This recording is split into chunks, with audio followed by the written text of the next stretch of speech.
So hello people, this is channel CATP and in this video जो है हम revise करेंगे लाइबिलिटीज़ ऑफ ऑडिटर। ठीक है, फटाफट इसका रिवीजन करते हैं।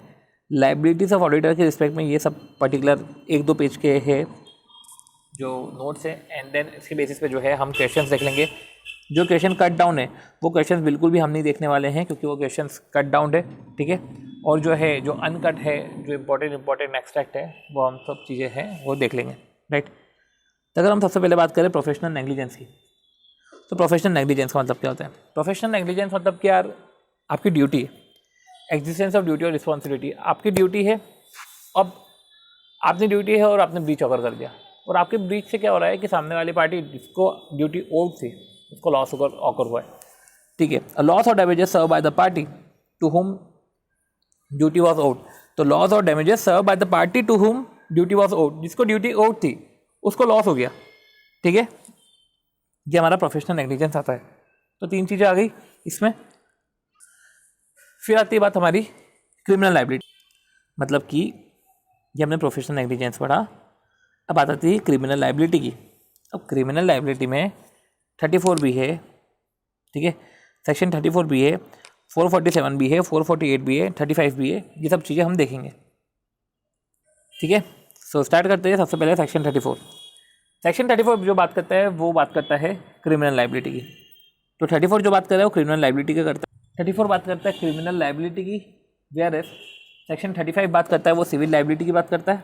तो 34 हमारी बात करता है क्रिमिनल लाइबिलिटी की, 35 हमारी बात करता है सिविल लाइबिलिटी की। ठीक है, फिर आता है 448, मतलब 34 और 448 को साथ में रखना, ये दोनों क्रिमिनल लाइबिलिटी की बात करते हैं, और 35 हमारी सिविल लाइबिलिटी की बात करता है। ठीक है, अब हम जो है समझते हैं भैया क्रिमिनल लाइबिलिटी 34 में क्या क्या कवर है। क्या बोल रहे हैं? Where in prospectus is issued, circulated और डिस्ट्रीब्यूटेड। ये जो पर्टिकुलर प्रॉस्पेक्टस है ना, ये प्रॉस्पेक्टस ICD हो गया, प्रॉस्पेक्टस इशू, सर्कुलेट और डिस्ट्रीब्यूट हो गया। Which contain a miss statement. अब इसके अंदर जो है contains miss statement which is untrue और मिसलीडिंग। तो उसके अंदर मिस स्टेटमेंट है, वो स्टेटमेंट क्या है? अनट्रू है, मिसलीडिंग है। ठीक है, और वेयर इंक्लूजन और ओमिशन ऑफ एनी मैटर, वो तो कोई सा मैटर है जो इंक्लूड या ओमिट है। तो देखो, या तो स्टेटमेंट है जो अनट्रू मिसलीडिंग है, और मैटर है जो इंक्लूड है या ओमिशन है। ठीक है, तो प्रॉस्पेक्टस है, प्रॉस्पेक्टस के अंदर कंटेंट है, प्रॉस्पेक्टस इशू, सर्कुलेट और डिस्ट्रीब्यूट हुआ है, जिसके अंदर कंटेंट है स्टेटमेंट या मैटर। स्टेटमेंट अपने अनट्रू, मिसलीडिंग या मैटर का इंक्लूजन और या मैटर का ओमिशन है उस प्रोस्पेक्टस के अंदर। ठीक है, विच लाइकली टू मिसलीड। ठीक है, और विच लाइकली टू मिसलीड, और जो भी है लाइकली टू मिसलीड है, मतलब जो भी तुम्हारे अंदर कंटेंट है, मैटर का इंक्लूजन या ओमिशन ऑफ एनी मैटर, जो भी है लाइकली टू मिसलीड है। तो ऐसे केस में जिसने भी ऑथराइज किया है इशू ऑफ सच प्रोस्पेक्टस, सबके सब लायबल है 447 में। ऐसा, अब वही बात है कि आपने स्टेटमेंट डाला है जो अनट्रू है, या मैटर डाला है, मैटर का इंक्लूजन है या मैटर ओमिट है, या स्टेटमेंट अनट्रू है, मिसलीडिंग है, जो भी है, which are likely to mislead, जो भी इंसर्ट है which are likely to mislead. अब पर्टिकुलर जो है जो जिसने ऑथराइज करा इशू ऑफ प्रोस्पेक्टस वो लायबल है। अब पॉइंट ये आता है ये सिर्फ प्रोस्पेक्टस के रिस्पेक्ट में। अब इसका एक्सेप्शन है कि भैया स्टेटमेंट अनट्रू थे, पर वो बोनाफाइड था at the time of issue of prospectus. देखो, बाद में अनट्रू निकल गया होगा, पर यार इशू करते टाइम ना ये बोनाफाइड था। या जो है क्या मैटर हमने ओमिशन करा है पर वो इमटेरियल है। दो चीज़ें ना, क्या स्टेटमेंट है, स्टेटमेंट अनट्रू है, ठीक है चलो, पर at the time of issue of prospectus, at the time of issue वो सब सही था, बोनाफाइड था, स्टेटमेंट बोनाफाइड था at the time of issue. बाद में अनट्रू हो गया होगा, बाद में सर्कमस्टेंस अराइज हो गया होंगे, अनट्रू हो गया होगा, या तो मैटर का ओमिशन है पर वो ओमिशन इमटेरियल है। तो ऐसे केस में फिर बच जाएंगे ना, एक्सेप्शन है, 447 में लायबल है। ठीक है, तो 447 में लायबल है, तो भैया क्या है? फ्रॉड का अमाउंट या 10 लाख या 1% of turnover, which ever is lower, उस अमाउंट या उस अमाउंट से ज़्यादा है तो तुमको जो है सबसे तो जेल में जाओगे, 6 महीने से 10 साल होगा, पब्लिक इंटरेस्ट इन्वॉल्व है तो 3 साल से 10 साल। और साथ ही साथ maximum amount of fraud which is fraud up to 3 times of, मतलब कि maximum amount of fraud up to 3 times, maximum fine up to 3 times of amount of fraud. ये सब चीज़ें हैं 447 में। तो क्या लिखा हुआ है 447 में? कि फ्रॉड जो है अपना 10 lakh 1% of turnover, which ever is lower, वो अमाउंट है उस अमाउंट से ज़्यादा है। जैसे कि इसमें 6 महीने से 10 साल, पब्लिक इंटरेस्ट इन्वॉल्व है तो 3 साल, साथ ही साथ फाइन है, ठीक है, और amount involve in the fraud to 3 times the amount involve in the fraud, ठीक है, ये सब चीज़ें हैं। अब ठीक है, हमको समझ में आ गया कि हमको जब प्रॉस्पेक्टस जो है ऑथराइज जो कर रहा है और इसने अगर कोई सा स्टेटमेंट डाले हैं या कोई सा मैटर है, स्टेटमेंट या इंक्लूड है या स्टेटमेंट मिसलीड कर रहा है, ठीक है, स्टेटमेंट अनट्रू है, स्टेटमेंट मिसलीड कर रहा है या मैटर को इंक्लूड नहीं किया, मैटर ओमिट है, तो पर्सन जो ऑथराइज करे इशू ऑफ प्रॉस्पेक्टस वो 4247 में धरा जाएगा। अगर अमाउंट फ्रॉड उसका उससे कम है तो ऐसे केस में 5 साल से, ठीक है, ऐसे केस में अप टू 5 साल इम्प्रिजनमेंट है और 50 लाख का फाइन है और का एंड भी हो सकता है। चलो, ये हमने 34 पढ़ा, वही 34 के रिस्पेक्ट में ये MTPs में क्वेश्चन आए थे, ठीक है। अब बात आती है कि 34 के बाद हम पढ़ते हैं 35, ठीक है। 34 के बाद कायदे से 448 देख लेते हैं, 448 देख लेते हैं हम। 34 भी हमारी क्रिमिनल लाइबिलिटी है, 448 भी क्रिमिनल लाइबिलिटी, इधर 447 लिख दिया, इधर चलो हम जो है 448 लिख लेते हैं, राइट। बात आती है 448 की, तो क्या बोला है कि if in any return report, certificate, financial statement, prospectus statement, other document, मतलब इधर तो सभी कवर हो गया। CRR और PF स्टेटमेंट, ऐसा कर लेते हैं। Return report, certificate, financial statement, देखो रिटर्न रिपोर्ट, सर्टिफिकेट, CRR, तो certificate, return report, PF statement, P से अपना क्या हो सकता है, P से प्रॉस्पेक्टस, S से स्टेटमेंट, ठीक है, P से प्रॉस्पेक्टस, S से स्टेटमेंट, S से फाइनेंशियल स्टेटमेंट, ठीक है। Any person make a statement, ठीक है, if in any return report, certificate, ये सब जो है रिटर्न, ठीक है, तो अपन या तो उसको CRPF बोल दो कि सर्टिफिकेट है, रिटर्न रिपोर्ट है, P से प्रॉस्पेक्टस है, F से है अपने फाइनेंशियल स्टेटमेंट।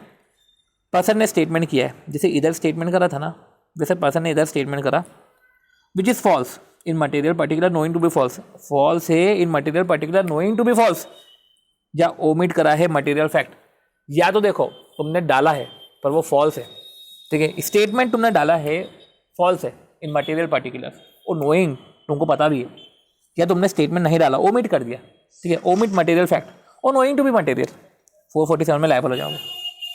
इधर तुम अनट्रू की बात कर रहे थे कि पर्सन जो ऑथराइज करेगा इशू प्रॉस्पेक्टस का, ठीक है, वो अनट्रू और मिसलीडिंग आपने जो है इन्फॉर्म स्टेटमेंट अगर पुट करे हैं, ठीक है, या मैटर का इंक्लूजन या ओमिशन करा है, ठीक है, which likely to mislead the, ठीक है, which likely to mislead the prospectus, ठीक है, विच लाइकली टू मिसलीड, ठीक है, प्रॉस्पेक्टस मिसलीड कर रहे हैं, तो ऐसा भी यही है कि अगर आपने कोई से स्टेटमेंट बनाया है जो फॉल्स है मटेरियल पर्टिकुलर में या ओमिशन है, ठीक है, और ओमिशन ऑफ मटेरियल फैक्ट और knowing it to be material या फॉल्स, तो सिंपल सी बात है 447 में पर्सन लायबल हो जाएगा। अब इधर लायबल कौन होगा, एनी पर्सन जिसने भी स्टेटमेंट बनाया मेक करा है, तो ये हो गया हमारा, ठीक है, इधर सभी कवर हो गया।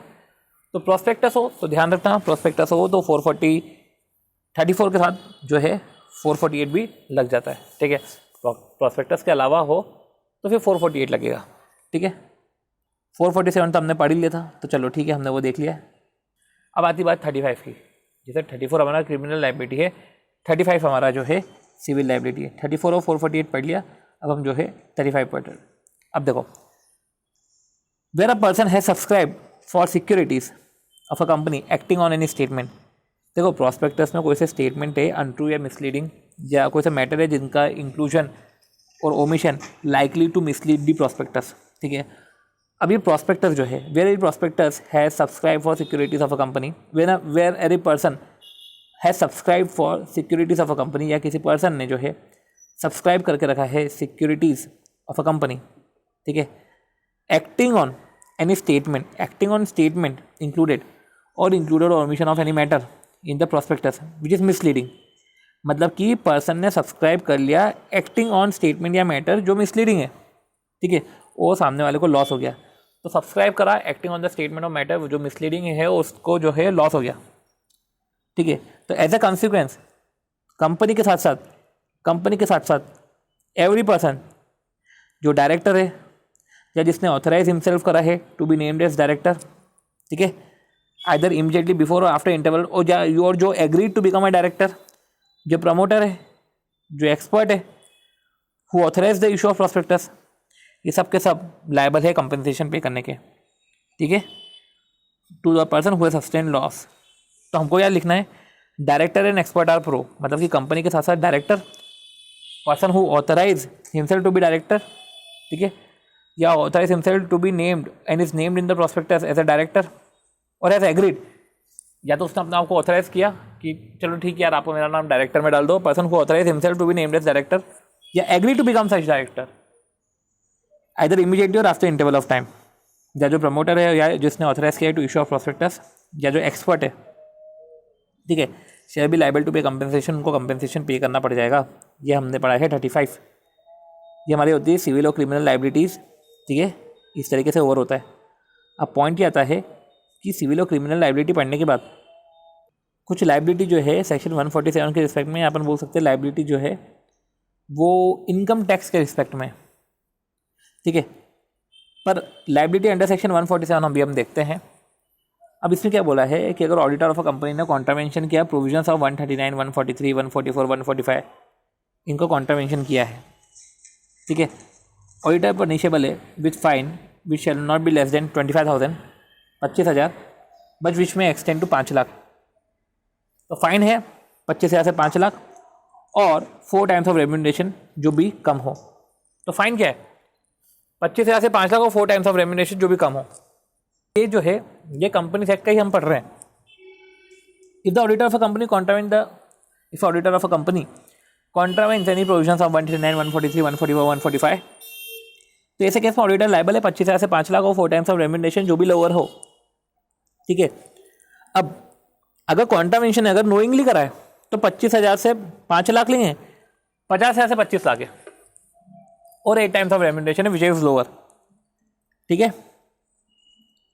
साथ ही साथ जो ऑडिटर कन्विक्टेड है ना उसको रेम्यूनरेशन तो रिफंड करना ही पड़ेगा, साथ ही साथ ये पनिशमेंट भी लग जाएगी, साथ ही साथ उसको डैमेजेस भी पे करने पड़ेंगे if loss occur due to particulars in report में पर्टिकुलर्स के कारण उसको जो लॉस हुआ है, ठीक है, उसके लिए भी वो गिल्टी है। मतलब कि 3 तरफा से उसको मार पड़ेगी। एक तो यहाँ से भी गया 25,000 से 5 लाख लग गया और 4 times of remuneration which is lower 50,000 से 25 लाख या तो वो हो सकता है, ठीक है।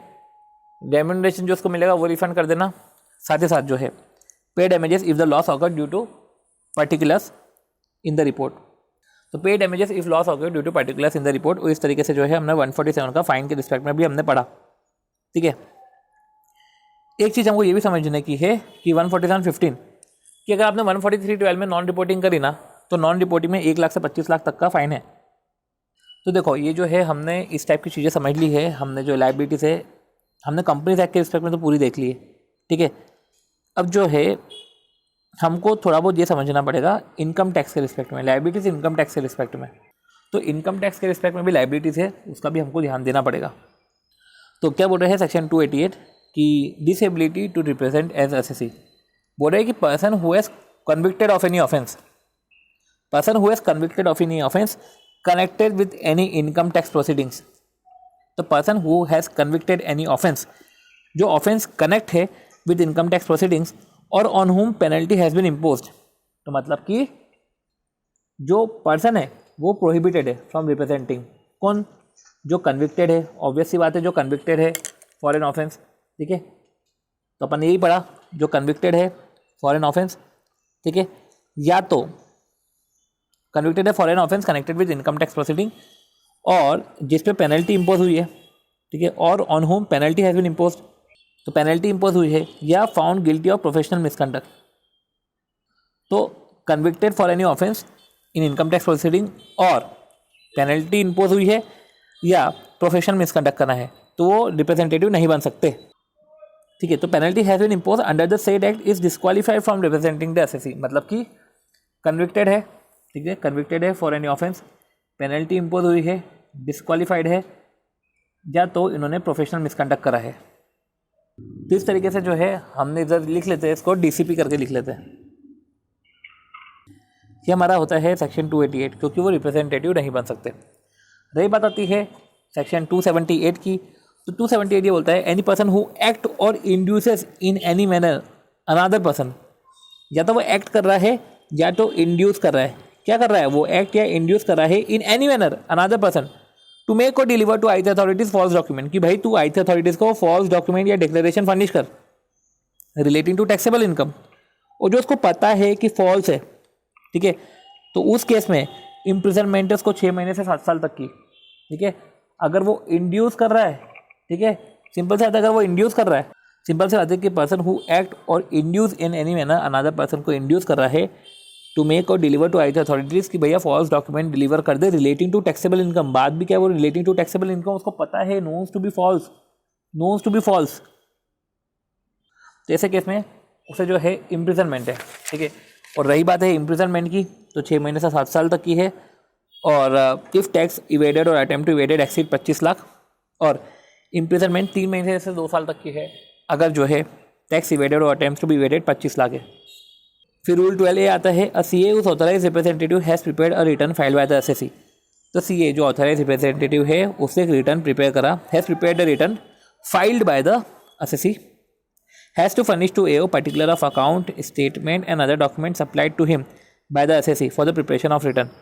तो CA जो ऑथराइज रिप्रेजेंटेटिव है हैज़ प्रिपेयर्ड द रिटर्न, उन्होंने अगर रिटर्न बनाया है, ठीक है, has to furnish to AO accounts, statement, document जो उनको एसएससी ने सबमिट करे थे, ठीक है, जो जिसकी हेल्प से उन्होंने रिटर्न बनाए। Whether CA has conducted an examination of such record, he has also to submit a report। और अगर उस पर एग्जामिनेशन करा है तो बाकायदा उस पर एक रिपोर्ट भी सबमिट करनी पड़ेगी, ठीक है। और अगर उस रिपोर्ट में फॉल्स इन्फॉर्मेशन है, ठीक है, अगर report contains any false information which is false and which the CA either knows और बिलीव्स टू बी फॉल्स, ठीक है, तो ऐसे केस में उसको भी जो है इम्प्रिजनमेंट है और जो है 7 साल तक की जेल है। और फिर 271J आता है।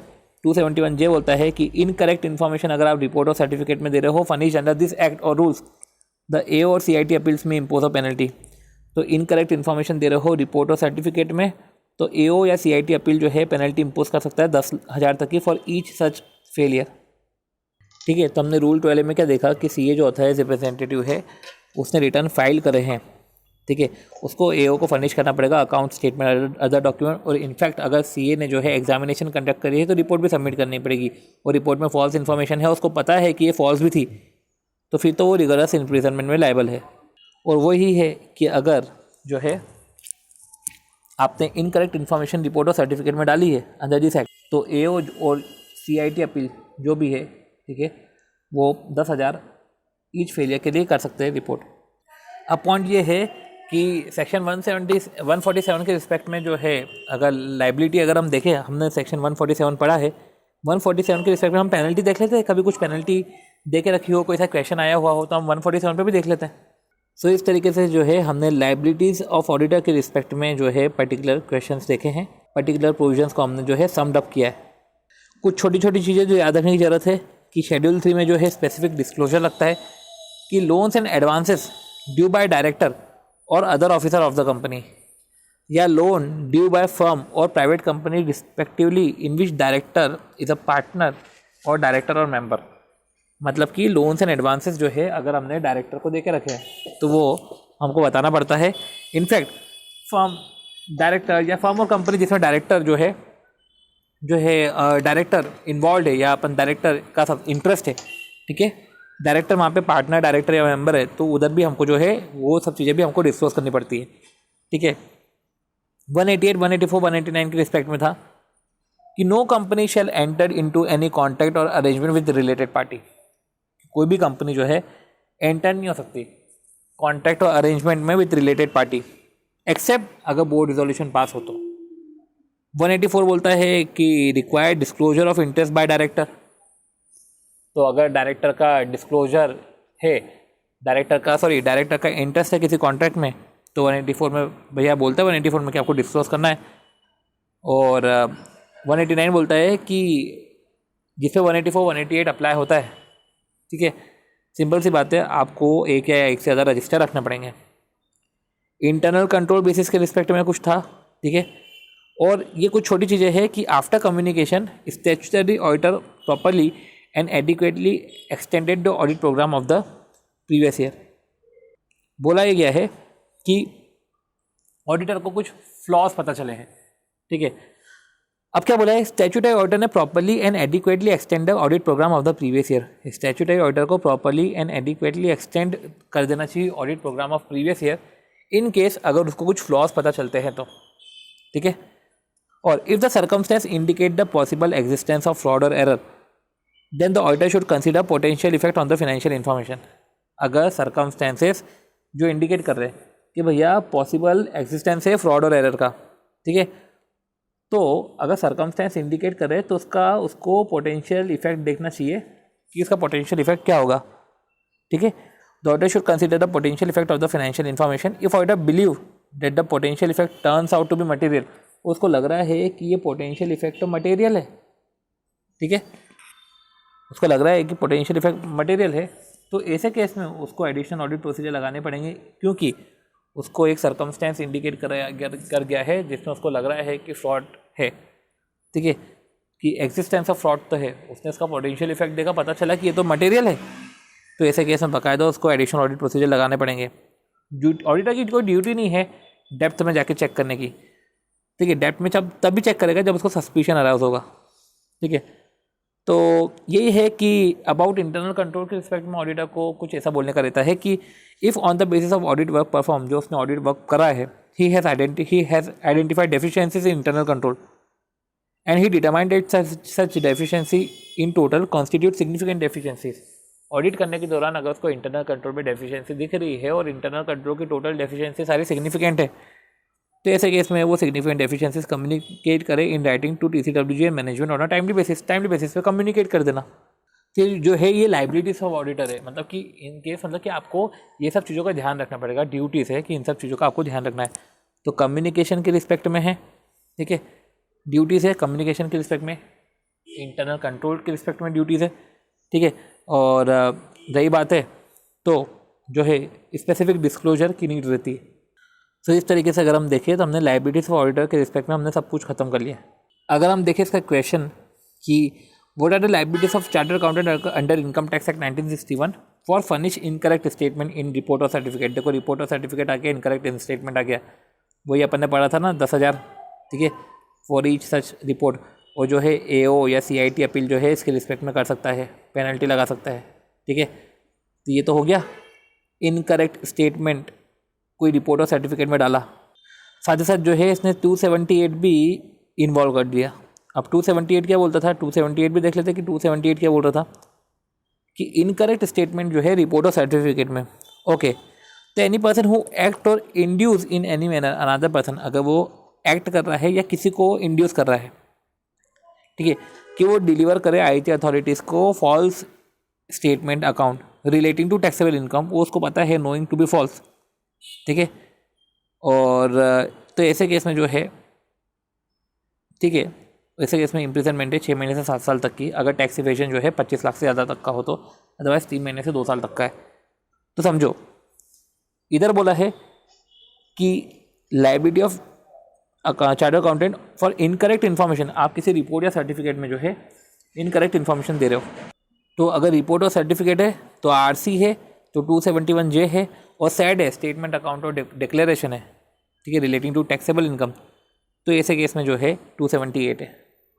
कुछ चीज़ें ध्यान रखने की ऐसी है कि 278 में ना सिर्फ जेल की बातें करी है, ठीक है, और 271J में जो है बाकायदा जो है रिपोर्ट और सर्टिफिकेट के रिस्पेक्ट में बात करी है, या अगर अपन बोले 10,000 सिर्फ फाइन की बात करिए। अब हम जो है बाकायदा पीयर रिव्यू पढ़ेंगे, ठीक है ना। तो पीयर रिव्यू में सिंपल सी बात है कि जो पीयर रिव्यू में जो क्वेश्चंस है, सारे क्वेश्चन जो आए गए हैं वो हमने इधर इनकॉर्पोरेट कर लिए हैं, ठीक है। अब वो हम सारे क्वेश्चंस को देखेंगे, ठीक है, और ये पर्टिकुलर ये सारे जो है हम पॉइंट्स पढ़ने वाले हैं पीयर रिव्यू में, ठीक है। तो अगर हम बात करें, ठीक है, तो पीयर रिव्यू हम स्टार्ट करते हैं। देखो सिंपल सी बात है यार पीयर रिव्यू की, तो पीयर मतलब क्या, पर्सन ऑफ सिमिलर स्टैंडिंग, ठीक है, मेरे जैसे ही आदमी, ठीक है, पर्सन ऑफ सिमिलर स्टैंडिंग, जो क्या करता है, जो री एग्जामिनेशन करता है, रिवैल्यूएशन करता है, ठीक है। तो सिमिलर स्टैंडिंग का पर्सन है जो एग्जामिन कर रहा है, मेरा ही दोस्त मेरी चेकिंग कर रहा है, वो होता है पीयर रिव्यू। ये जनरली यार क्यों कर रहे हैं पीयर रिव्यू, इसलिए कर रहे हैं ताकि जो है प्रोफेशनल के परफॉर्मेंस को ना मॉनिटर कर सके, तो मॉनिटरिंग के लिए, मॉनिटरिंग परफॉर्मेंस ऑफ प्रोफेशनल। तो भैया हम प्रोफेशनल कि जो है परफॉर्मेंस को मॉनिटर करेंगे तो जो है बेटर क्वालिटी ऑफ सर्विस जो है डिलीवर करेगा, और better quality of service deliver करेगा तो एक तरीके से जो है बेटर रिलेशनशिप बिल्ड होंगी, एक रिलायंस प्लेस होगा, बेटर डिसीजन मेकिंग होंगे उनकी रिपोर्ट की बेसिस पे, ठीक है। तो enhance Reliance place by user for of financial statement for economic decision making या इफेक्टिव डिसीजन मेकिंग, एक रिलायंस इनहेंस होगा। तो सिंपल से बात करें, अगर हम बात करें कि अपने जैसे लोग जो है अगर ये एग्जामिनेशन करते हैं वो काय के लिए कर रहे हैं, ताकि जो है मॉनिटर करें परफॉर्मेंस ऑफ प्रोफेशनल को, ताकि एक better quality of service deliver हो, और जो अगर सामने वाले यूज़र है, ठीक है, एक रिलायंस इनहेंस हो जाए, ठीक है, एक रिलायंस इनहेंस हो जाए। तो for enhancing Reliance place by user of financial statement for decision making, ठीक है। अगर हम समझे तो पीयर रिव्यू क्या है, वही रेगुलेटरी मैकेनिज्म है जो परफॉर्मेंस मॉनिटर करता है प्रैक्टिस यूनिट का। अब जो है प्रैक्टिस यूनिट का परफॉर्मेंस मॉनिटर करता है, इनहेंस हो जाए क्वालिटी ऑफ सर्विस, ठीक है, काय के लिए इनहेंस हो जाए quality of service towards client, ठीक है। यूजर्स ऑफ फाइनेंशियल स्टेटमेंट के रिस्पेक्ट में भी एक जो है एफिशिएंट डिसीजन मेकिंग हो जाए, तो प्रैक्टिस यूनिट इनहेंस हो जाए। ये रेगुलेटरी मैकेनिज्म है, ठीक है, मॉनिटर कर रहा है परफॉर्मेंस ऑफ प्रैक्टिस यूनिट ताकि वो जो है better quality of service they, enhance quality of service जाए क्लाइंट को इनहेंस क्वालिटी ऑफ सर्विस जाए तो एक प्रॉपर रिपोर्ट बनेगी, एंड रिलायंस जो है यूज़र कर सके उस टाइप की रिपोर्ट पे फॉर देयर डिसीजन मेकिंग। और बाकायदा स्टेटमेंट ऑफ पीयर रिव्यू के अंदर जो है स्कोप लेट डाउन है, जब भी हमको दिक्कत लगेगी ना तो हम जो है पर्टिकुलर चार्ट को रेफ़र कर देंगे, इसलिए ये साथ में है, ठीक है, हम ये पर्टिकुलर चार्ट को रेफ़र कर लेंगे। पीयर रिव्यू की प्रोसेस की बात करें तो देखो निमोनिक तो हमको हाथों हाथ उसी वक्त बनाने पड़ेंगे, ठीक है, चीज़ें थोड़ी लंबी जाएगी पर हमको जो है ये सब चीज़ें करनी पड़ेगी, ओके। तो करेंगे हम ब्रेक में कर लेंगे, थोड़ा हम जो है समझेंगे, फिर समझ के जो हमको समझ में आएगा जो है क्या इसका इस तरीके से निमोनिक बना सकते हैं, इसको ऐसे तरीके से याद कर सकते हैं, तो हम वो सब चीज़ें सारी करेंगे, ठीक है। अब पीयर रिव्यू प्रोसेस की बात आती है, तो पीयर रिव्यू प्रोसेस में सारी एश्योरेंस एंगेजमेंट आता है, ठीक है। इम्पॉर्टेंट ये है कि कौन सी चीज़ें नहीं आती, ठीक है, कौन सी चीज़ें नहीं आती, ठीक है। तो नवंबर 17 का क्वेश्चन था, नवंबर 17 में आया था, पीएम में क्वेश्चन नंबर 10 भी था कि कौन कौन सी चीज़ें जो है पीयर रिव्यू प्रोसेस में नहीं आती, ठीक है। तो भैया tax return engagement, representation engagement, compilation of financial statement, preparing, compiling, collecting the information other than financial statement. तो देखो अगर हम देखें तो दो एक्सपर्ट के हो गए, दो इंगेजमेंट हो गए, tax return engagement, representation engagement, ठीक है। दो हो गए कंपाइलेशन ऑफ फाइनेंशियल स्टेटमेंट और preparing, compiling, collection of information other than financial statement. एक हो गया टेस्टिफाइंग एज एक्सपर्ट विटनेस और giving expert opinion on applicability of law on S या टैक्स एडवाइस दे रहा है, ये सब चीज़ें इधर कवर है, ठीक है।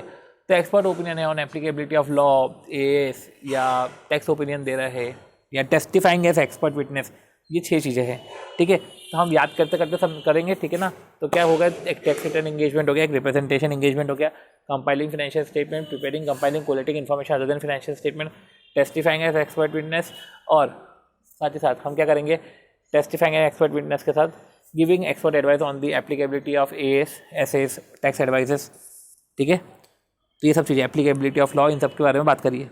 तो पीयर रिव्यू रिपोर्ट जो होती है हमारी 2 रिपोर्ट होती है, एक तो प्रिलिमिनरी रिपोर्ट होती है और एक पीयर रिव्यू रिपोर्ट होती है, तो 2 तरीके की रिपोर्ट होती है, ठीक है। अब ये हमने पीयर रिव्यू का देखा। अब टेक्निकल मीनिंग जो है आपको स्टेटमेंट ऑफ पीयर रिव्यू में दिया हुआ है। तो जो हमने जो बात करी थी उधर कि यार रेगुलेटरी मैकेनिज्म में क्वालिटी ऑफ सर्विस इनहेंस हो जाएगी, जो है क्वालिटी ऑफ सर्विस इनहेंस हो जाएगी, एक रिलायंस जो है यूज़र प्लेस कर सकता है रिपोर्ट के ऊपर, ठीक है, एक बेटर रिलायंस प्लेस करता है, एक क्रेडिबिलिटी इनहेंस होगी पीयर रिव्यू से, ठीक है। तो ये तो हो गया हमारा एक बिहेवियरल बात है, पर अगर हम देखें टेक्निकल मीनिंग तो स्टेटमेंट ऑफ पीयर रिव्यू में टेक्निकल मीनिंग देके रखा है, ठीक है। तो वो क्या बात करता है, वो ये बात करता है कि examination and review of system and procedure. तो examination and review of system and procedure to determine, हम क्या कर रहे हैं, सिस्टम एंड प्रोसीजर को एग्जामिन कर रहे हैं to determine whether same have been put in place by practice unit for executing quality of service, whether they have been put in place by practice unit for ensuring better quality of services। मतलब कि हमको देखना है कि भैया system and procedure है कि नहीं प्रॉपर, ताकि जो है बेटर क्वालिटी ऑफ सर्विसेज दे सके, ठीक है। Whether they have been put in place, whether क्या सिस्टम एंड प्रोसीजर है for ensuring quality of attestation services, ताकि जो है एक क्वालिटी ऑफ अटेस्टेशन सर्विसेज जाए, ठीक है। And whether pat standard have been constantly applied, तो प्रॉपर सिस्टम एंड प्रोसीजर होना चाहिए ताकि जिससे जो है बेटर क्वालिटी ऑफ सर्विस जाए एंड साथ ही साथ पैट स्टैंडर्ड्स को भी कंप्लायंस करना चाहिए। 2 चीज़ें हमको देखनी है। तो स्टेटमेंट ऑफ पीयर रिव्यू जो ICAI ने इशू करा है उसमें बोला गया है कि हम तो क्या है एक सिस्टम एंड प्रोसेस को एग्जामिन एंड रिव्यू कर रहे हैं, हम सिस्टम एंड प्रोसीजर को एग्जामिन और रिव्यू कर रहे हैं for ensuring better quality of services, for ensuring to determine whether the same have been put in place, कि वो जो सिस्टम एंड प्रोसीजर है वो क्या पुट इन प्लेस हुए हैं, ठीक है, for examining for better quality of services, क्या system and procedure put in place हुए हैं for better quality of services, ठीक है। तो बेटर क्वालिटी ऑफ सर्विस देने के लिए क्या वो सिस्टम एंड प्रोसीजर जो है वो पुट इन प्लेस हुए हैं क्या, ठीक है, और whether the PAT standard comply कर रहे हो क्या, ये सब चीज़ें हम देखते हैं, ठीक है। अब बाकायदा जो है इनका पैनल ऑफ रिव्यूअर होता है, वहाँ से मेंबर सिलेक्ट होते हैं। अब ये हमने सारी बातें कर ली है, मीनिंग हमने समझ लिया है। अगर हम बात करें इसके ऑब्जेक्टिव की, तो ऑब्जेक्टिव ऑफ पीयर रिव्यू क्या है, ऑब्जेक्टिव ऑफ पीयर रिव्यू है टू इंश्योर डेट, ठीक है, कि प्रैक्टिस यूनिट जब भी एश्योरेंस सर्विसेज दे रहा है, जब भी अटेस्टेशन सर्विसेज दे रहा है, ठीक है, एश्योरेंस जब भी सर्विसेज दे रहा है उसको quality system and procedure maintain करना है, साथ ही साथ उसको कंप्लायंस करना है पैट स्टैंडर्ड। तो कंप्लाई करना और मेंटेन करना है। सबसे पहले क्या कंप्लाई करना है, लॉज रेगुलेशन रूल्स जो है पैट स्टैंडर्ड से उसको कंप्लाई करना है, साथ ही साथ उसको सिस्टम एंड प्रोसीजर्स डॉक्यूमेंटेशन ये सब मेंटेन करना है। ये सब करोगे ना तभी बेटर क्वालिटी ऑफ सर्विस आप जो है डिलीवर कर पाओगे, ठीक है। और ऐसा नहीं है कि ये सब चीज़ें कमियां ढूंढता है, साथ ही साथ एडवाइस भी करता है, वो रेकमेंड भी करता है, advice them for maintaining and enhancing quality of services, तो कि और जो है पीयर रिव्यूअर एडवाइस भी देता है कि किस तरीके से आप इन्हांस कर सकते हो क्वालिटी ऑफ सर्विसेज। जैसे भी तुम्हारा दोस्ती है, ऐसा तो ना कि कमियां निकाल के ख़त्म कर देगा, भाई इन्हांस करेगा क्वालिटी ऑफ सर्विसेज, ठीक है, वो आपको रिकमेंडेशन देगा, ठीक है, वो आपको रिकमेंडेशन देगा कि किस तरीके से जो आप है बेटर जो है क्वालिटी ऑफ सर्विसेज को इन्हांस कर सकते हो, राइट, जो है वो एडवाइस भी देगा। और साथ ही साथ ये भी लिखा हुआ है कि जो प्रिलिमिनरी ऑब्जेक्टिव है ना, कोई वो डेफिशिएंसी फाइंड आउट करने का नहीं होता है, ठीक है, ये कोई डेफिशिएंसी फाइंड आउट करने का नहीं होता है, उसको तो बस ये देखना है कि भैया क्वालिटी ऑफ सर्विसेज मेंटेन हो, बेटर क्वालिटी ऑफ सर्विसेज जानी चाहिए, प्रॉपर पैट स्टैंडर्ड कंप्लाई हो जाए, अच्छे से सब चीज़ें डिलीवर हो जाए, ठीक है। कोई डेफिशिएंसी थोड़ी ना फाइंड करने का है, डेफिशिएंसी फाइंड करनी होती तो वो डेफिशिएंसी फाइंड करके रिपोर्ट कर देता, वो इन्हांसमेंट के लिए, बेटर क्वालिटी ऑफ सर्विसेज देने के लिए वो कोई रिकमेंडेशन सबसे तरफ से क्यों देगा, वो उसको क्या करना, पर वो फिर भी देता है, क्योंकि उसका काम ये नहीं है कि तुम्हारे यहाँ कमियां बता के ख़त्म कर देना, वो ऐसा दोस्त है कि कमियां बता के उसको ठीक करवाता है, ठीक है। तो बस ये जो है रिव्यूअर ये नहीं देखता कि आपने क्या जजमेंट करे, reviewer is not going to sit on the judgement of practice unit, वो प्रैक्टिस यूनिट की सीट पे जाकर नहीं बैठता क्या तूने ये डिसीजन क्यों लिया, बस वो ये देखता है कि whether there is a proper procedure opted for delivering assurance services, वो एश्योरेंस सर्विस डिलीवर कर रहा है तो क्या प्रॉपर प्रोसीजर ऑप्ट कर रहा है कि नहीं कर रहा है, डिसीजन से कोई लेना देना नहीं है, बस प्रॉपर प्रोसीजर होना चाहिए, सिस्टम एंड प्रोसीजर प्रॉपर होना चाहिए। सो अब जो है हमने बाकायदा स्कोप हमने जो है ऑब्जेक्टिव के रिस्पेक्ट में बात कर ली, अब हम जो है स्कोप के रिस्पेक्ट में हम जो है बात करते हैं। अब देखो ये जो हमने बात करी है, अब जो है हम स्कोप के बारे में बात करें। अब क्या बोल रहे हैं कि जो है इसमें आप समझो कि चलो यार ओके 1 सेकेंड। तो अगर हम बात करें स्कोप की, तो statement of peer review lay down the scope of review, ठीक है। अभी हमने पढ़ा ऑब्जेक्टिव के रिस्पेक्ट में, ठीक है, कि ऑब्जेक्टिव क्या होता है, इसका ऑब्जेक्टिव होता है टू कंप्लाई और टू, ठीक है, और टू मेंटेन, ठीक है। ऑब्जेक्टिव क्या होता है, to comply and to maintain, ठीक है, यही हमने पढ़ा था, ठीक है, टू इंश्योर डेट कि जो है प्रैक्टिस यूनिट कंप्लाई करे और मेंटेन करे for better quality of services, ये ऑब्जेक्टिव रहता है। अब स्कोप के अगर हम बात करें तो statement of peer review lays down the scope of review, ठीक है। एंड जो है स्कोप के रिस्पेक्ट में ऐसा बोल के रखा है कि peer review process shall apply to all assurance services provided by the PU. Peer review board जो है प्रैक्टिस यूनिट को सिलेक्ट करती है, उनके जो एश्योरेंस इंगेजमेंट के रिकॉर्ड्स है पीयर रिव्यूअर उनको पीयर रिव्यू करती है, ठीक है। जो स्कोप है वो scope statement of peer review में दिया हुआ रहता है, ठीक है। ऐसा नहीं कि भैया हर पीयर रिव्यू के रिस्पेक्ट में कुछ अलग अलग रहेगा, स्कोप जो है particular statement of peer review में दिया हुआ है, ठीक है। अब रिव्यू में क्या क्या कवर है, रिव्यू में देखा जाए तो एश्योरेंस सर्विसेज सारी कवर है, ठीक है। जो भी है स्कोप में क्या है, आपको कंप्लायंस करना है, साथ ही साथ जो है पैट स्टैंडर्ड से कंप्लायंस क्या करना है, स्कोप में अगर आप देखा जाए तो while carrying out the review, reviewer examine assurance engagement records of peer review so as to cover the following. Peer reviewer simple से ज़्यादा पीयर रिव्यू करता है एश्योरेंस इंगेजमेंट रिकॉर्ड्स को, ठीक है। उसके स्कोप जो है वो जो उसका स्कोप है, ठीक है, पीयर रिव्यू का जो स्कोप है वो स्कोप जो है दिया हुआ रहता है स्टेटमेंट ऑफ पीयर रिव्यू में। रिव्यू में क्या क्या चीज़ें कवर है, इसके स्कोप में उसके दायरे में क्या क्या चीज़ें कवर है। सबसे पहले कंप्लायंस कर रहे कि नहीं कर रहे पैट स्टैंडर्ड्स का, council guidelines in respect of article assistant in respect of members वो फॉलो कर रहे कि नहीं कर रहे। तो वही guidelines, compliance of direction and guidelines, ठीक है, इशूड बाय काउंसिल, डायरेक्शन और guideline issued by council in relation to article assistance. और ये मेंबर्स के रिस्पेक्ट में जो है काउंसिल गाइडलाइंस को फॉलो कर रहे कि नहीं कर रहे। साथ ही साथ कुछ अदर चीज़ें भी कवर है, जैसे क्वालिटी ऑफ रिपोर्टिंग, तो बेटर क्वालिटी ऑफ रिपोर्टिंग, जो सिस्टम एंड प्रोसीजर जो अप्लाई कर रहे हैं, एडिक्वेट ट्रेनिंग प्रोग्राम है कि नहीं है, हैविंग प्रॉपर अप्रोप्रिएट इंफ्रास्ट्रक्चर है कि नहीं है। 4 चीज़ें अगर हम देखें तो वो अदर्स में है, appropriate infrastructure, better quality of reporting, ठीक है, अप्रोप्रिएट इंफ्रास्ट्रक्चर, ठीक है, whether there is appropriate infrastructure, quality of reporting, ठीक है। और क्वालिटी ऑफ रिपोर्टिंग मतलब कि देखो जैसे जैसे हायरार्की है तो रिपोर्टिंग प्रॉपर हो रही कि नहीं हो रही है, तो quality of reporting, standard and procedure were applied properly और नॉट, जो स्टैंडर्ड एंड प्रोसीजर अप्लाई है वो प्रॉपर हुए कि नहीं हुए हैं, एडिक्वेट, इन सब के एडिक्वेट प्रॉपर ट्रेनिंग प्रोग्राम है कि नहीं है, इनके पास जो इंफ्रास्ट्रक्चर है वो अप्रोप्रिएट है कि नहीं है। तो जो है क्वालिटी ऑफ रिपोर्टिंग की बात करिए, स्टैंडर्ड एंड प्रोसीजर जो अप्लाई कर रहे हैं ये सब स्कोप में कवर है। Whether there is an adequate training program, तो training program for staff concern with assurance function और अवेलेबिलिटी ऑफ अप्रोप्रिएट इंफ्रास्ट्रक्चर, ये सब चीज़ें है कि नहीं है। क्योंकि ये सब चीज़ें देखो ना मेन एलिमेंट है, अगर ये चीज़ें नहीं होगी तो सिंपल सी बात है, आप स्कोप जो है ये चीज़ें नहीं होगी तो आप बेटर क्वालिटी ऑफ सर्विस कैसे दे सकते हो। तो ये सब चीज़ें हमको देखनी पड़ती है। अगर हम बात करें पैट स्टैंडर्ड्स की, हम बोल रहे थे ना कंप्लायंस ऑफ पैट स्टैंडर्ड, तो अगर हम देखें तो पैट स्टैंडर्ड के रिस्पेक्ट में भी क्वेश्चन है। तो भाई पैट स्टैंडर्ड्स में क्या क्या कवर है।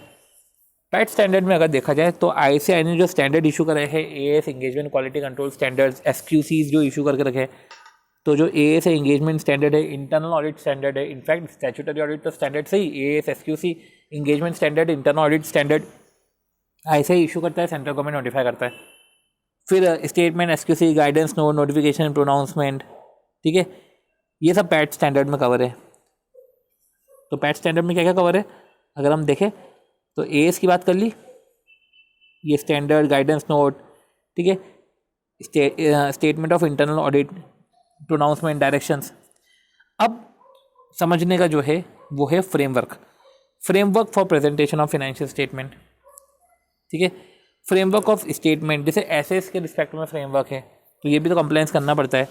फिर framework in respect of statements, framework, guidance note, ठीक है, ऑफ एसेस, SQC, SAEs, तो फ्रेमवर्क्स फॉलो करने मतलब सिंपल सी बात है।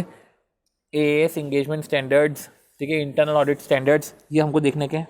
इसके साथ साथ अगर हम बात करें तो SQCs जो है, guidance note, notification, pronouncement, framework है, ठीक है, फ्रेमवर्क है, presentation and preparation of financial statement है, फ्रेमवर्क इन रिस्पेक्ट ऑफ एसेस है, तो ये याद रखना, presentation, preparation of financial statement.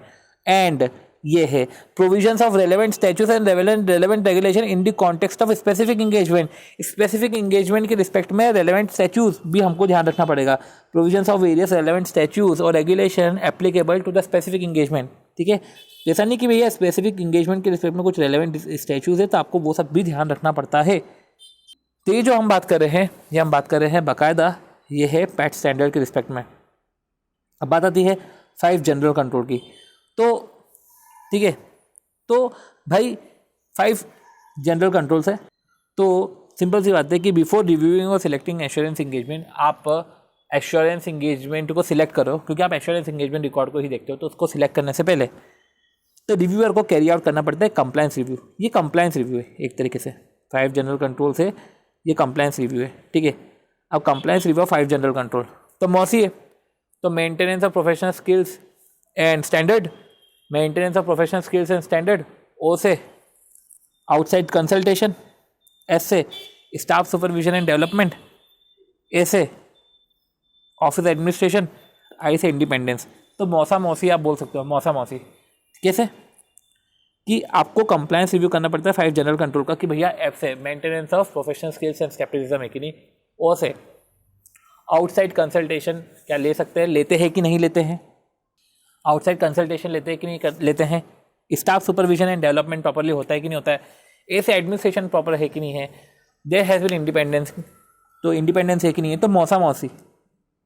अगर अब हम बात करें तो ठीक है, अब देखो कंप्लायंस रिव्यू आप कर रहे हो इंडिपेंडेंस का, तो फॉलोइंग चेकलिस्ट है, हमको फॉलोइंग चेकलिस्ट वो जो है फॉलो करनी पड़ती है, तो हमको फॉलोइंग चेकलिस्ट देखनी पड़ती है। तो क्यों ना हम जो है वो चेकलिस्ट देखें कि यार ये सब चीज़ें तो ये चेक करो, अगर आप कंप्लायंस रिव्यू कर रहे हो तो कम से कम ये सब चीज़ें तो चेक करो, ठीक है, ये सब चीज़ें चेक करो, ये कंप्लायंस रिव्यू के रिस्पेक्ट में है, ठीक है, कि आपको ये सब चीज़ें देखना है।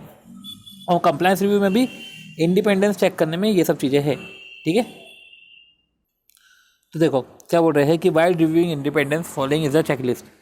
अब वेदर प्रैक्टिस यूनिट के पास पॉलिसी है of independence, whether there has been policy, independence policy है कि नहीं है, क्या इंडिपेंडेंस के रिस्पेक्ट में पॉलिसी है कि नहीं है। तो देखो कि वेदर प्रैक्टिस यूनिट के पास प्रॉपर पॉलिसी है कि नहीं है of in respect of independence inquiry, ठीक है, क्या पार्टनर में क्या इंडिपेंडेंस होनी चाहिए, स्टाफ में क्या इंडिपेंडेंस होनी चाहिए, पॉलिसी है कि नहीं है, और अगर है तो रिस्पॉन्सिबल कौन है, ठीक है।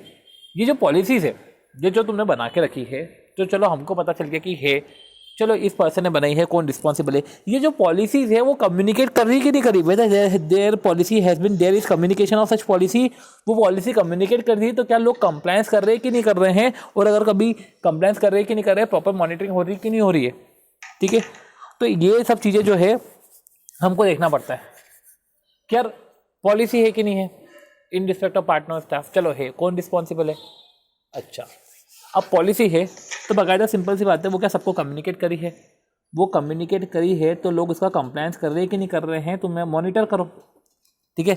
तो monitor of compliance, practice unit को ये सब पीरियडिकली रिव्यू करना, और साथ ही साथ एक और चीज़ है कि प्रैक्टिस यूनिट को पीरियडिकली ये भी रिव्यू करना चाहिए एसोसिएशन ऑफ क्लाइंट, तो चेक करो कंप्लायंस ऑफ सच पॉलिसी कर रहे हैं कि नहीं कर रहे हैं, ठीक है। और साथ ही साथ ये भी चेक करो कि प्रैक्टिस यूनिट अगर किसी क्लाइंट के साथ लंबे समय से इंगेजमेंट में है तो पीरियडिकली वो रिव्यू करता है कि नहीं करता है अपना एसोसिएशन विद क्लाइंट, ठीक है। तो हमको ये भी देखना है कि एसोसिएशन विद क्लाइंट जो है पीरियडिकली रिव्यू करते हैं कि नहीं करते हैं। एविडेंस कलेक्शन की बात करें तो सिंस वो रिव्यू कर रहा है, तो एविडेंस कलेक्शन की बात करें तो इंस्पेक्शन, ऑब्जर्वेशन, इंक्वायरी, ये है IOI, कलेक्शन ऑफ एविडेंसेस है IOI। तो peer review will collect evidences by following method, inspection, observation और इंक्वायरी। इंस्पेक्शन क्या होता है, एग्जामिनेशन ऑफ डॉक्यूमेंट, इंस्पेक्शन होता है एग्जामिनेशन ऑफ डॉक्यूमेंट। इंस्पेक्शन क्या होता है, इंस्पेक्शन एग्जामिनेशन होता है। रही बात है अगर ऑब्जर्वेशन की, तो ऑब्जर्वेशन तो एक विटनेस होता है प्रोसीजर का जो दूसरा परफॉर्म कर रहा है, तो आप ऑन साइट रिव्यू करते हो तो आपको यही करना पड़ता है, ठीक है। On site review to witness internal control procedure performance, ठीक है। तो ऑन साइट रिव्यू करो कि वो जो है वो जो प्रोसीजर है वो प्रोसीजर ऑब्जर्वेशन करो, जो प्रोसीजर वो परफॉर्म कर रहे हैं। और इंक्वायरी फ्रॉम नॉलेजेबल पर्सन, और नॉलेजेबल पर्सन से इंक्वायरी करो, ठीक है। और inquiry from knowledgeable person originated after response to questionnaire, कि सामने वाले ने क्वेश्चन आयर का रिस्पॉन्स करा, अब जो है आपको इंक्वायरी करनी है, तो इंक्वायरी फ्रॉम जो है नॉलेजेबल पर्सन। तो यही सब चीज़ें इधर लिखी हुई है कि अगर हम देखें तो यही सब चीज़ें इधर लिखी हुई थी कि एविडेंस कलेक्शन के रिस्पेक्ट में इंस्पेक्शन है, ठीक है, एग्जामिनेशन ऑफ डॉक्यूमेंट्स, रिकॉर्ड्स, ये मोस्ट सिग्निफिकेंट मेथड है, देखिए ये इंस्पेक्शन करना तो पड़ता ही है, रिव्यू कर रहे हो आप, एविडेंसेस गैदर कर रहे हो। और ऑब्जर्वेशन मतलब कि witness of procedure perform by the practice unit, ये एक्सटर्नल इंडिपेंडेंट सोर्सेस है ऑब्जर्वेशन, ठीक है, एक्सटर्नल सोर्स है। इंटरनल सोर्स होते हैं डॉक्यूमेंटेशन, एक्सटर्नल सोर्स होता है ऑब्जर्वेशन, और एक होता है इंक्वायरी, ठीक है, inquiry from the knowledgeable person. तो inquiry from the knowledgeable person originated after response to question है, तो इंक्वायरी करो फ्रॉम द नॉलेजेबल पर्सन, तो inquiry from the knowledgeable person, ठीक है। और इंक्वायरी भी कब करो, inquiry from the responsible person, ठीक है, even by the use of questionnaire, okay, even by the use of questionnaire आप इसे इंक्वायरी कर सकते हो। अगर हम बात करें तो ठीक है, तो अभी हम जो बात करें, ठीक है, तो इस तरीके से जो है हमने एविडेंस कलेक्शन के रिस्पेक्ट में बात करी, कलेक्शन ऑफ एविडेंसेस है, और बाकायदा इंडिपेंडेंस हमको देखने के लिए हमको क्या क्या चीज़ें चेक करनी पड़ती है। ये जो है हमको कैसे बात समझ में आई, ये 5 जनरल कंट्रोल्स है, 5 जनरल कंट्रोल्स के बाद हम जो है पैट स्टैंडर्ड्स हमने पढ़े जो हमको कंप्लायंस करने पड़ते हैं, ठीक है, जिसमें फ्रेमवर्क है for presentation of financial statement और इंटरनल ऑडिट स्टैंडर्ड्स भी हमको देखना पड़ते हैं। साथ ही साथ अगर हम देखें तो स्कोप में कंप्लायंस के साथ साथ ये सब चीज़ें भी देखनी पड़ती है कि रिपोर्टिंग, इसके पहले हमने ये पढ़ा था कि रिपोर्टिंग प्रॉपर है कि नहीं है, ट्रेनिंग फैसिलिटीज़ है कि नहीं, प्रॉपर इंफ्रास्ट्रक्चर फैसिलिटी है कि नहीं है, standard and procedure properly applied हुए हैं कि नहीं हुए हैं। ठीक है, साथ ही साथ पीयर रिव्यूअर के रिस्पेक्ट में ऑब्जेक्टिव्स देखे थे कि कंप्लायंस करना और मेंटेनेंस करना है। तो practice unit objective of peer review क्या है कि इंश्योर करना है कि कंप्लायंस हो रहा है कि नहीं हो रहा है, मेंटेन हो रहा है कि नहीं हो रहा है, क्योंकि क्वालिटी ऑफ सर्विस प्रॉपर तरीके से, बेटर तरीके से डिलीवर करनी है। ठीक है, और एडवाइस देना, तो ऑब्जेक्टिव ये भी है कि एडवाइस देना जिससे वो इन्हेंस करे क्वालिटी ऑफ सर्विस को। ठीक है, ये सब चीज़ें हमने देखी। ठीक है, अब जो है क्या लिखा है, दो evidence collection peer reviewer just want to perform effective control procedure adopted by PU. तो क्या बोल रहे हैं, दो evidence collection, through evidence collection, दो नहीं, through evidence collection peer reviewer just want to confirm effective control procedure adopted by PU. तो बस यही देखना है कि यार standard and procedure properly perform कर रहे हो कि नहीं कर रहे हो, स्टैंडर्ड मीट कर रहे हो कि नहीं कर रहे हो, कंट्रोल प्रोसीजर तुम्हारे प्रॉपर है कि नहीं है। तो एक्सटर्नल सोर्सेस होते हैं, इंटरनल सोर्सेस होते हैं। ठीक है, इंटरनल सोर्स अपना इंस्पेक्शन है, एक्सटर्नल सोर्स आपका है इंक्वायरी कर लो, ऑब्जर्वेशन कर लो। ठीक है, अब जो है स्टेज 1, अब जो है 3 स्टेज होती है। स्टेज 1 प्लानिंग, एग्जीक्यूशन और रिपोर्टिंग। पीयर रिव्यू प्रोसेस होती है जो हमारी इंपॉर्टेंट है। ठीक है, हम इसको देखते हैं। स्टेज 1 सबसे पहले एक पीयर रिव्यू बोर्ड है, या तो वो पीयर रिव्यू को सिलेक्ट कर सकता है या पीयर रिव्यू प्रैक्टिस यूनिट खुद अप्लाई कर सकती है बोलने के लिए कि हमारा पीयर रिव्यू करो। ठीक है, तो या तो पीयर रिव्यू बोर्ड सिलेक्ट करेगा प्रैक्टिस यूनिट को, या प्रैक्टिस यूनिट अप्लाई करेगा पीयर रिव्यू बोर्ड को। सिंपल सी बात है। तो practice unit will be notified by the peer review board and will send a questionnaire. उनको क्वेश्चनर दिया जाएगा। ठीक है, और क्वेश्चनर के साथ 3 पैनल रिव्यूअर दिए जाएंगे। ठीक है, अब 3 पैनल रिव्यूअर है, कोई से एक को सिलेक्ट कर लो। पर अगर आपने सारे को ही रिजेक्ट कर दिए, ठीक है, अगर आपने जो है सबको ही रिजेक्ट कर दिया है, तो आप जो है रिक्वेस्ट करो फ्रेश पैनल की विद रीज़न, और आप रीज़न भी बताओ। ठीक है, कि क्यों आप ये सिलेक्ट क्यों नहीं कर रहे हो। ठीक है, तो ठीक है, अगर आपने किसी को एक्सेप्ट कर लिया है, तो अगर आपने किसी को एक्सेप्ट कर लिया है तो प्रैक्टिस यूनिट बाकायदा सिलेक्ट करे और 7 दिन के अंदर बता दे। तो प्रैक्टिस यूनिट सिलेक्ट और inform the name of reviewer with in 7 days। ठीक है, तो आपको क्वेश्चन आए के साथ 3 पैनल रिव्यूअर दे रहे हैं। ऑब्वियस सी बात है कि आपको एक्सेप्ट करना है तो आपको 7 दिन के अंदर जो है इन्फॉर्म कर दो। ओके, तो क्या हुआ कि पीयर रिव्यू बोर्ड ने सिलेक्ट करा या प्रैक्टिस यूनिट ने खुद ही अप्लाई कर दिया। सामने वाले ने जो है क्वेश्चन आए के साथ 3 पैनल रिव्यूअर भेजेंगे, कोई से एक को सिलेक्ट कर लो, इन्फॉर्म कर दो 7 दिन के अंदर। अब जो है कंप्लीट क्वेश्चन है along with the complete list of assurance services. ठीक है, send to selected reviewer within 15 days। अब 15 दिन के अंदर अंदर क्वेश्चन आयर के साथ सारी एश्योरेंस सर्विसेज दे देंगे कि भैया देखो ये कंप्लीट क्वेश्चन आयर है। ठीक है, और ये लिस्ट ऑफ एश्योरेंस सर्विसेज है। ठीक है, ये रिव्यूअर को भेज दी 15 दिन के अंदर।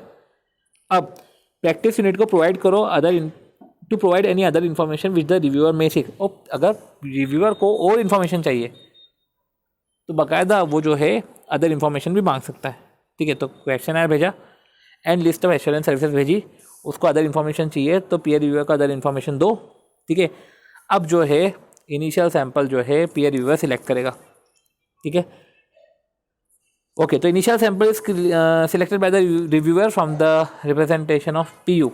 अब पीयू को जो है नोटिफाई कर देंगे, तो PU will be notify selection of initial sample. वो जो भी सिलेक्शन आपने सैंपल करा है आपको सैंपल नोटिफाई कर देंगे कमेंसमेंट के 2 हफ्ते पहले तक। ठीक है, ये आपको सैंपल नोटिफाई कर देंगे।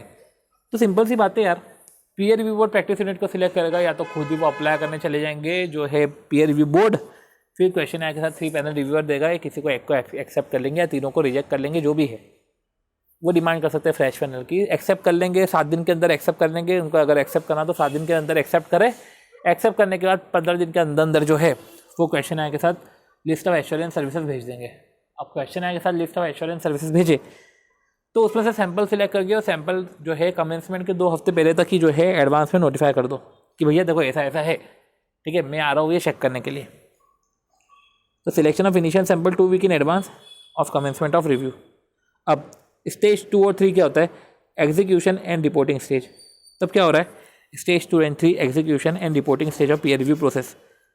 अब initial meeting between PU and reviewer. अब इनिशियल मीटिंग होगी और कंप्लायंस रिव्यू होगा। अब एश्योरेंस रिकॉर्ड तो आपने सैंपल में सिलेक्ट कर लिए थे, ठीक है, वो आपने सैंपल में सिलेक्ट कर लिया। अब आप एक बार कंप्लायंस रिव्यू कर लोगे। कंप्लायंस रिव्यू करने के बाद आप जो है कंप्लायंस रिव्यू में मौसा मौसी आ जाता है, ठीक है, और उसके बाद जो है बाकायदा आप रिव्यू करोगे इंगेजमेंट रिकॉर्ड्स का, तो ये इसको बोलते हैं ऑन साइट रिव्यू। तो ऑन साइट रिव्यू में आप कंप्लायंस देखोगे कि भैया प्रॉपर कंट्रोल प्रोसीजर्स है कि नहीं, कंप्लायंस प्रोसीजर देखोगे, कंट्रोल प्रोसीजर्स देखोगे, ठीक है, और 3 E's ऑफ कंट्रोल देखोगे, compliance procedure, effectiveness, economic efficiency of control देखोगे। साथ ही साथ आप सब्सटैंटिव प्रोसीजर लगाओगे और डिटरमाइन करोगे nature, timing and extent of substantive procedure, ठीक है। तो determine nature, timing and extent of substantive procedure, तो कंप्लायंस प्रोसीजर करोगे, सब्सटैंटिव प्रोसीजर करोगे, ठीक है। तो वो वही है कि वो कंप्लायंस प्रोसीजर करके, कंट्रोल प्रोसीजर करके समझ में आ जाएगा कि समझ में आ जाएगा कि किस तरीके से उनको जो है सब्सटैंटिव अप्रोच लगानी है। पर जो भी है ऑन साइट रिव्यू 7 दिन में ख़त्म हो जाना चाहिए, ठीक है। अब अगर रिव्यूअर सेटिस्फाइड है with the system and procedure, अगर वो सेटिस्फाइड है, क्या जो भी कंट्रोल प्रोसीजर्स लगा रहे हो, वैसे तो मैं तो कंट्रोल प्रोसीजर ही चेक करता हूँ और मेरे को सब सही साठ लग रहा है, ठीक है, तो ऐसे केस में जो है वो फाइनल रिपोर्ट पीयर रिव्यू को बोर्ड को दे देगा, और final report peer review board को देगा तो उसके पहले वो ड्राफ्ट रिपोर्ट तो देगा ही देगा। फाइनल रिपोर्ट वो पीयर रिव्यू बोर्ड को देगा, पर सबसे पहले फाइनल रिपोर्ट के पहले वो ड्राफ्ट रिपोर्ट तो शेयर करेगा ही करेगा, ये बोलते हुए कि यार देखो यार मेरे को तो ठीक लग रहा है, मैं ये रिपोर्ट भेज रहा हूँ, ठीक है। पर अगर उसको कुछ डेफिशिएंसीज दिख रही है, ठीक है, सिस्टम एंड प्रोसीजर में कई जगह उसको दिख रहा है कि कंप्लायंस प्रोसीजर में उसको कई जगह दिख रहा है कि यार भाई कंप्लायंस नहीं हुआ है, या कई जगह क्लैरिफिकेशन रिक्वायर है, कुछ भी डेफिशिएंसीज मिल रही है, तो ऐसे केस में सिंपल सी बात है, वो क्या करेगा, प्रैक्टिस यूनिट सबमिट जो है प्रिलिमिनरी रिपोर्ट टू क्लाइंट को प्रिलिमिनरी रिपोर्ट दे देंगे, ठीक है। तो क्लाइंट को प्रिलिमिनरी रिपोर्ट कब देंगे, 3 केस में देंगे, ठीक है। जब डेफिशिएंसीज हो इन सिस्टम एंड प्रोसीजर, ठीक है, जब डेफिशिएंसी हो सिस्टम एंड प्रोसीजर में, जब कुछ फ्लॉज दिख गए हो, ठीक है, नॉन कंप्लायंस दिख गया हो, क्लैरिफिकेशन का रिक्वायर है, तो प्रिलिमिनरी रिपोर्ट देंगे क्लाइंट को, प्रैक्टिस यूनिट को एक तरीके से, और फिर वो जो है रिप्रेजेंटेशन 15 दिन में देंगे। उसके रिप्रेजेंटेशन से अगर रिव्यूअर सेटिस्फाइड हो गया तो अच्छी बात है, पर अगर वो सेटिस्फाइड नहीं हुआ तो सबसे पहले तो वो फाइनल रिपोर्ट दे देगा पीयर रिव्यू बोर्ड को। पर फाइनल रिपोर्ट के पहले वो वही रीज़न और डिससेटिस्फैक्शन देंगे कि मैं डिससेटिस्फाइड हूँ जो उन्होंने रिस्पॉन्स दिया। तो प्रिलिमिनरी रिपोर्ट दिया, प्रिलिमिनरी रिपोर्ट के बाद उनका सबमिशन क्या आया, तो 1 प्रिलिमिनरी रिपोर्ट सबमिशन, फिर हमारा डिससेटिस्फैक्शन और final report peer review board को दे देंगे, ठीक है। और ये रिपोर्ट पूरी मॉडिफाइड रिपोर्ट रहेगी, ठीक है। और peer review board shall order follow on audit, और वो फॉलो ऑन ऑडिट के लिए ऑर्डर कर सकते हैं। फॉलो ऑन ऑडिट जो है विदिन 6 महीने से 1 साल order by peer review board, तो फॉलो ऑन ऑडिट जो है वो 6 महीने से 1 साल में हो जानी चाहिए, ठीक है। Audit bye peer review board, तो फॉलो ऑन ऑडिट कर सकता है, ठीक है। तो ये सब चीज़ें हैं, ये सब चीज़ें हमको ध्यान रखने की है। अब जो है कुछ छोटी मोटी चीज़ें हैं कि जो स्टेप वाइज अप्रोच जो है अडॉप्ट बाय पीयर रिव्यू। फिर आती है बात eligibility criteria of peer reviewer. तो कुछ बोला है कि step wise approach adopted by peer reviewer. तो स्टेप वाइज अप्रोच क्या है? स्टेप वाइज अप्रोच है सबसे पहले gain understanding of the engagement letter. आपके पास इंगेजमेंट लेटर आया है, इंगेजमेंट लेटर के रिस्पेक्ट में अंडरस्टैंडिंग लो, ठीक है। इंगेजमेंट लेटर है, इंगेजमेंट लेटर के रिस्पेक्ट में आपने अंडरस्टैंडिंग ली और आपको समझ में आ गया क्या, देखो ये मेरे को ये प्रैक्टिस यूनिट में चेक करने का है। उनके जो है डॉक्यूमेंटेशंस को जो है रिव्यू ऑफ डॉक्यूमेंटेशन, ठीक है। तो अंडरस्टैंडिंग ऑफ इंगेजमेंट लेटर लेके रिव्यू ऑफ डॉक्यूमेंटेशन, ठीक है। और select assurance engagement record after examination of after evaluation of reply of questionnaire by practice unit. तो हमने इंगेजमेंट लेटर आया, हमने इंगेजमेंट लेटर लिया, हमने इंगेजमेंट लेटर की अंडरस्टैंडिंग ली और जो अंडरस्टैंडिंग लेके हमने जो डॉक्यूमेंटेशन है उसके जो है डॉक्यूमेंटेशन उसको रिव्यू करा। डॉक्यूमेंटेशन रिव्यू करने के बाद हमने जो है एक एश्योरेंस इंगेजमेंट जो है पिक करा, सिलेक्ट करा assurance engagement after evaluation of reply of questionnaire. हमने क्वेश्चनर भेजा था, उसका रिवर्ट आया और इस तरीके से जो है फिर हमने एश्योरेंस इंगेजमेंट को सिलेक्ट करा। तो सिंपल सी बात है कि रिप्लाई ऑफ क्वेश्चनर आया और हमने एश्योरेंस इंगेजमेंट रिकॉर्ड को सिलेक्ट करा, राइट। अब जो है examine policy and procedure of acceptance assurance service engagement. Examine करना डॉक्यूमेंटेशन, एग्जामिन करना पॉलिसीज एंड प्रोसीजर, ठीक है। तो एग्जामिन करना पॉलिसीज एंड प्रोसीजर मतलब कि अगर आप एश्योरेंस इंगेजमेंट को एक्सेप्ट करते हो, ठीक है, तो उनकी पॉलिसीज एंड प्रोसीजर्स देखने का, ठीक है, उनका डॉक्यूमेंटेशन देखने का, ये सब चीज़ देखने का, ठीक है। अब reviewer consider the following whether significant issues have been consider, तो रिव्यूअर को ये सब चीज़ें देखनी चाहिए कि क्या significant issues have been consider, ठीक है, कि जो पीयर रिव्यू में जो भी सिग्निफिकेंट इश्यूज आते हैं क्या सिग्निफिकेंट इश्यूज को कंसिडर किया जाता है कि नहीं किया जाता है। Whether audit evidence documented to support reasonableness of conclusion. अब देखो रिव्यूअर को क्या क्या कंसिडर करना चाहिए कि वेदर सिग्निफिकेंट इश्यूज जो है जब ऑडिट करने के दौरान, जब वो प्रैक्टिस यूनिट ऑडिट करती है तो सिग्निफिकेंट इश्यूज को जो वो रिजॉल्व करते हैं कि नहीं करते, सिस्टमेटिकली वो डॉक्यूमेंट करते हैं कि नहीं करते हैं, जो भी ओपिनियन पे वो पहुँचे हैं, ठीक है, तो ऑडिट एविडेंस को वो डॉक्यूमेंटेड करते हैं कि नहीं करते हैं, कि कल को कोई उनसे पूछे कि किस तरीके से तुम जो है कंक्लूजन पे पहुँचे तो उनके पास एविडेंस होने चाहिए। तो देखो ऑडिट करने के दौरान जो सिग्निफिकेंट इश्यूज आते हैं उसको कैसे टैकल करते हैं। फिर दूसरी चीज़ ये है कि बाकायदा जो ऑडिट एविडेंस है, ठीक है, ऑडिट एविडेंस जो डॉक्यूमेंटेड है, ऑडिट एविडेंस जो डॉक्यूमेंटेड है to support the reasonableness of conclusion. Professional judgement का प्रॉपर जो है वो यूज़ करते हैं कि नहीं करते, ये सब चीज़ों का डॉक्यूमेंटेशन है कि नहीं है। मतलब कि सबसे पहले भैया प्रोफेशनल जजमेंट की बात करें तो प्रोफेशनल जजमेंट का प्रॉपर डॉक्यूमेंटेशन है कि नहीं है, कि इन्होंने जो है प्रोफेशनल जजमेंट लगाया है, विद डॉक्यूमेंटेशन। तो हमने क्या देखा है, हमने ये देखा है कि स्टेप वाइज अप्रोच जो है adopted by the peer reviewer. Understanding of engagement letter की जो इंगेजमेंट लेटर है हमने उसकी अंडरस्टैंडिंग ली। हमने जो है इंगेजमेंट लेटर की अंडरस्टैंडिंग लेने के बाद हमने रिव्यू करा डॉक्यूमेंटेशन। हमने अंडरस्टैंडिंग ली इंगेजमेंट लेटर की, फिर हमने जो है डॉक्यूमेंटेशन रिव्यू करा, डॉक्यूमेंटेशन रिव्यू करा। अब इसमें जो है हमने क्वेश्चनर भेजा, उसके रिप्लाई के बाद हमने जो है बाकायदा एश्योरेंस इंगेजमेंट रिकॉर्ड को सिलेक्ट करा। एश्योरेंस इंगेजमेंट रिकॉर्ड को सिलेक्ट करा, फिर एग्जामिन करी policy and procedure of acceptance assurance engagement. तो examine policy and procedure of acceptance of assurance service engagement. तो जो एश्योरेंस सर्विस इंगेजमेंट को ये एक्सेप्ट करते हैं, इनकी पॉलिसी एंड प्रोसीजर क्या है, इनके डॉक्यूमेंटेशंस क्या है, ये सब देखो। साथ ही साथ जो है कंसीडर करा ये भी कि वेदर सिग्निफिकेंट इश्यूज जो होते हैं वो डॉक्यूमेंट करते हैं कि नहीं करते हैं। वेदर जो है ऑडिट एविडेंस जो document to support the reasonableness of conclusion, कि वेदर जो है ऑडिट एविडेंस डॉक्यूमेंट करते हैं कि नहीं करते हैं to support the reasonableness of conclusion. जो सिग्निफिकेंट डिसीजंस प्रैक्टिस यूनिट ने लिए हैं, जो सिग्निफिकेंट इश्यूज अराइज हुए हैं उसको डॉक्यूमेंट करते हैं कि नहीं करते। इनके जो प्रोफेशनल जजमेंट है वो प्रोफेशनल जजमेंट को ये डॉक्यूमेंट करते हैं कि नहीं करते हैं, ठीक है। रिजॉल्व हुआ मैटर, ये सब चीज़ें ये जो है डॉक्यूमेंट करते हैं कि नहीं करते, ये सब चीज़ें हमको जो है देखनी चाहिए। ये सारी जो है बातें step wise approach adopted by peer reviewer है। अब सी यार ऐसी जो है पर्टिकुलर चीज़ें, अब ये तो मतलब नहीं है, ये PMVM में नहीं है, बट इस पे जो है क्वेश्चन है, अगर आप देखोगे तो RTP नवंबर 18 मई 19 में इस टाइप के क्वेश्चन है। तो ये सब चीज़ें हमने देखी है। साथ ही साथ जो है एलिजिबिलिटी क्राइटेरिया, अगर हम पीयर रिव्यूअर की बातें करें तो एलिजिबिलिटी क्राइटेरिया में 2 पॉइंट तो 3 पॉइंट तो याद ही रखना। एलिजिबिलिटी क्राइटेरिया क्या है कि CA इन प्रैक्टिस को 10 साल का एक्सपीरियंस होना चाहिए, ठीक है। तो CA in practice with an experience of 10 year has to furnish declaration to peer review board, ठीक है, अबाउट एक्सेप्टेंस, ठीक है, कि ठीक है CA in practice with an experience of 10 years has to furnish declaration to peer review board. सबसे पहले 10 साल का एक्सपीरियंस होना चाहिए। दूसरा, आपको 2 डिक्लेरेशन देने पड़ते हैं। सबसे पहले एक्सेप्टेंस की, कि मैं एक्सेप्ट कर रहा हूँ पीयर जो है रिव्यू। डिक्लेरेशन ऑफ एक्सेप्टेंस कि देखो आपने क्वेश्चनर भेजा प्रैक्टिस यूनिट को, उसमें सिलेक्ट करा किसी एक को, मैं एक्सेप्ट कर रखा हूँ। और डिक्लेरेशन ऑफ कॉन्फिडेंशियलिटी की मैं कॉन्फिडेंशियलिटी मेंटेन करूँगा और मैं ट्रेनिंग में जा चुका हूँ। तो अगर हम बात करें तो एक्सपीरियंस, डिक्लेरेशन, ठीक है, ट्रेनिंग, ठीक है, डिक्लेरेशन और training. Conduct audit of level 1 entity of 5 years, ठीक है, conduct audit of level 1 entity. दूसरा एलिजिबिलिटी क्राइटेरिया क्या है, conduct audit of level 1 entity for 7 years, ठीक है, 7 ईयर्स तक उसने लेवल 1 एंटिटी को ऑडिट किया है।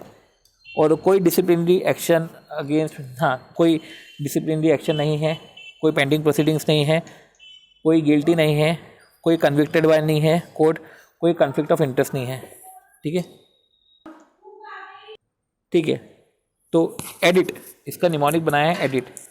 ई से क्या होता है भैया, अगर हम बात करें तो ई से क्या होता है, ठीक है, तो इसका निमोनिक क्या है, एडिट। एडिट क्या है, एक्सपीरियंस 10 साल का होना चाहिए। डिक्लेरेशन 2 है, declaration of confidentiality, declaration of acceptance. Level 1 entity का उसने 7 साल तक से ऑडिट करा है। और टी से है कि ट्रेनिंग, अंडरगो ट्रेनिंग, ठीक है। और कोई डिसिप्लिनरी एक्शन नहीं है, not convicted by court of inside India और आउटसाइड इंडिया, कोई कन्फ्लिक्ट ऑफ इंटरेस्ट नहीं है, ठीक है, कोई गिल्टी नहीं है, ठीक है। ये सब चीज़ें हमने देखी। फिर अपन ने बात करी कॉन्फिगर्ड के रिस्पेक्ट में, इसका निमोनिक हमने कॉन्फिगर्ड बनाया है। सी से है कि कोई कन्फ्लिक्ट ऑफ इंटरेस्ट नहीं है, हाँ, तो कोई कन्फ्लिक्ट ऑफ इंटरेस्ट नहीं है, कोई कन्विक्टेड बाय कोर्ट नहीं है, कोई कन्फ्लिक्ट ऑफ इंटरेस्ट नहीं है। और साथ ही साथ जो है इसमें he should not accept professional assignment from practice unit for a period of 2 year from the date of appointment. क्या बोला है इंपॉर्टेंट और क्या है कि he should not accept professional assignment from practice unit. क्या बोला है, he should not accept professional assignment from practice unit for a period of 2 year from the date of appointment, ठीक है। He should not accept professional assignment from practice unit for period of 2 year from the date of appointment, ठीक है। अगर इसको appoint कर लिया गया है तो वो जो है प्रोफेशनल असाइनमेंट प्रैक्टिस यूनिट से नहीं ले सकता 2 साल तक, ठीक है, क्योंकि कूलिंग पीरियड आ जाएगा ना, वो 2 साल तक नहीं ले सकता। अब कुछ इनहेरेंट लिमिटेशन है, ये इनहेरेंट लिमिटेशन नवंबर 18 के एग्ज़ाम में आया था, पर कोई मतलब नहीं है इतना, और जो है क्वालिटी रिव्यू के रिस्पेक्ट में आया था, ये भी हमको कोई देखने का नहीं है, ठीक है। और इस तरीके से जो है हमने ये सब चीज़ें देखी है पीयर रिव्यू के केस में, ठीक है। और कूलिंग पीरियड है तो एडिट हमने देखा है, कन्फिगर्ड हमने देखा है, जो है प्रोफेशनल असाइनमेंट वो एक्सेप्ट नहीं कर सकता, 2 साल का कूलिंग पीरियड है। सो इस तरीके से जो है हमने हमारा जो है पीयर रिव्यू ओवर किया है। पीयर रिव्यू के रिस्पेक्ट में हमने सारे क्वेश्चंस देखे हैं। इनहेरेंट लिमिटेशन के रिस्पेक्ट में अगर हमको देखना है तो फटाफट ये देख लेते हैं कि the reviewer will review according to statement of peer review. Statement of peer review के अकॉर्डिंग जो है ये रिव्यू करते हैं, ठीक है, सिंपल सी बात है। स्टेटमेंट ऑफ पीयर रिव्यू के आधार पर अपने आप को जो है रिव्यू करते। The object of the review is to enhance quality of service, enhance करना है। For this reviewer has to disclose, ठीक है, रिव्यूअर है उसको डिस्क्लोज करना पड़ सकता है, सिंपल सी बात है, उसको डिस्क्लोज करना पड़ सकता है कि weaknesses in compliances of PAT standard, तो वो डिस्क्लोज करना पड़ सकता है, ठीक है। और क्वालिटी ऑफ एश्योरेंस सर्विसेज वो प्रॉपर्ली दे रहे हैं कि नहीं दे रहे हैं, ठीक है। और सिंपल सी बात है, सिलेक्टिव टेस्ट है तो सारी की सारी वीकनेसेस तो वैसे भी हम नहीं निकाल सकते। If there is inherent limitation in the effectiveness of system of quality control, एक ये इनहेरेंट लिमिटेशन है कि हम सबके सब वीकनेस को नहीं देख सकते। If there is inherent limitation in effectiveness of system of quality control, departures from system may occur and may not be detected. So as there is inherent limitation, as there is inherent limitation in effectiveness of system of quality control, departure from system may occur and may not be detected. हो सकता है कि departure from system जो है occur हो गया हो, जो है system से departure हो गया हो, departure from system, system से departure हो गया हो, पर जो है सिस्टम से डिपार्चर हो गया है, बट वो हम डिटेक्ट नहीं कर पाए क्योंकि सिलेक्टिव टेस्ट है, ठीक है। तो ठीक है, ये सब चीज़ें हैं, सिलेक्टिव टेस्ट है, हम क्या समझे, सिंपल से ज़्यादा कुछ ऐसा देखने का भी नहीं है। इनहेरेंट लिमिटेशन की अगर हम बात करें तो ये है एक सिलेक्टिव टेस्ट है, ठीक है, तो सारी वीकनेस वैसे भी डिस्क्लोज नहीं कर सकते। If there is inherent limitation in the effectiveness of system of quality control, departure from system में occur and may not be detected. हो सकता है कि डिपार्चर फ्रॉम सिस्टम जो है वो ऑकर हो गया हो and may not be detected. It's a subject matter of engagement, ये एक सब्जेक्ट मैटर ऑफ एंगेजमेंट है, ठीक है। ओके, ये सब चीज़ें हमने देखी है और ठीक है, ये सब चीज़ें हमने समझी है और इस तरीके से हमने पीयर रिव्यू और लायबिलिटीज ऑडिटर को ओवर किया है, ठीक है। अब हम जो है हमारे सेकेंड एनडीआर की तरफ मूव करते हैं।